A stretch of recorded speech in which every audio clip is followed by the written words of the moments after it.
우리는 요구한다.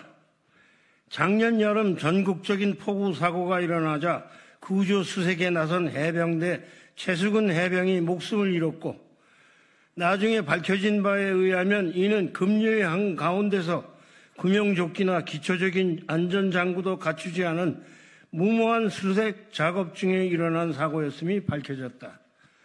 윤석열 정부는 바로 직전에 일어났던 이태원 참사의 발생과 이후 처리 과정에서 국민 안전에 대한 무능, 무책임으로 집권 초기부터 국민의 신뢰를 잃어버렸다.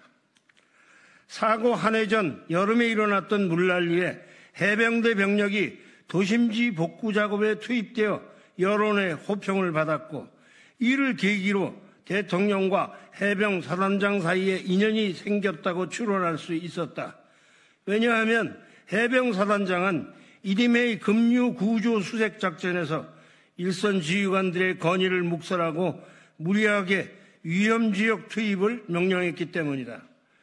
병사들에게 구명조끼를 입힐 필요가 없으며 그것을 입히면 해병대의 상징인 붉은 셔츠가 보이지 않는다는 사단장의 명령은 이를테면 보여주기식 작전임을 드러내는 것이었다.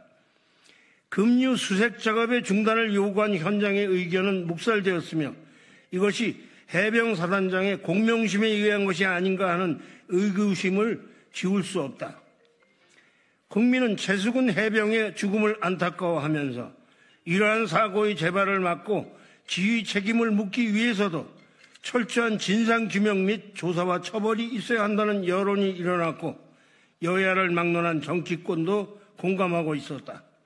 이에 수사를 맡은 박정훈 대령은 진상규명으로 최 해병의 죽음이 헛되거나 억울한 일이 되지 않도록 현장 지휘관에서 사단장에 이르기까지 책임과 잘못을 묻게 될 조사를 철저히 하여 경찰에 이첩하였지만, 대통령이 국방부 장관에게 이런 일로 사단장까지 처벌하게 되면 대한민국에서 누가 사단장을 할 수 있겠는가라는 경로의 지적이 있었고, 이는 국군 통수권자인 대통령이 직접 수사에 개입하여 가이드라인을 제시한 명백한 사례로 기록되었다.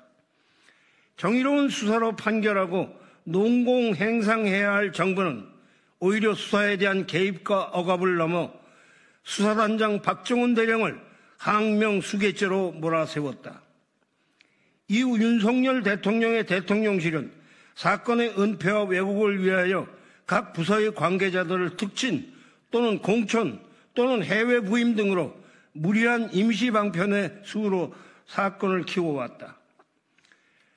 국가의 근본을 떠받치는 국민의 4대 의무 중 국방의 의무는 그야말로 국민의 생명과 재산을 지키기 위하여 목숨까지 담보로 내놓을 만큼 위중하고 신성한 것이다. 정부는 누구에게나 공평하고 정의롭게 이 의무를 마칠 수 있도록 보장하고 신뢰를 주어야 할 것이다. 그리고 국군은 어느 위정자의 사병이나 어느 장군의 출세 수단이 아니라 국민의 아들딸이며 국민의 생명과 안전을 지키는 국민의 군대이다. 이러한 정부와 국민 간의 신뢰를 저버린 대통령이나 일선 지휘관은 마땅한 처벌을 받아야 하고 정치 사회적인 책임을 져야 한다. 이것은 여당, 야당 또는 보수, 진보의 진영을 가르는 문제가 아니다. 민주국가의 정부와 국민 사이의 정의 신뢰 문제는 나라를 떠받치는 기본 토대라는 점에서 반드시 지켜져야 할 것이다. 우리는 이제까지 정부를 이끌어오며 이루 헤아릴 수도 없는 실정과 무능을 보여준 윤석열 대통령의 즉각 사임을 요구하며 이후 특검을 위하여 상정하고 거부당한 사건들을 차례로 규명하여 이를 저지른 자들은 물론 동조하고 방임했던 모든 관계자의 책임을 물어야 할 것이다. 2024년 4월 25일 해병 180기 황석영.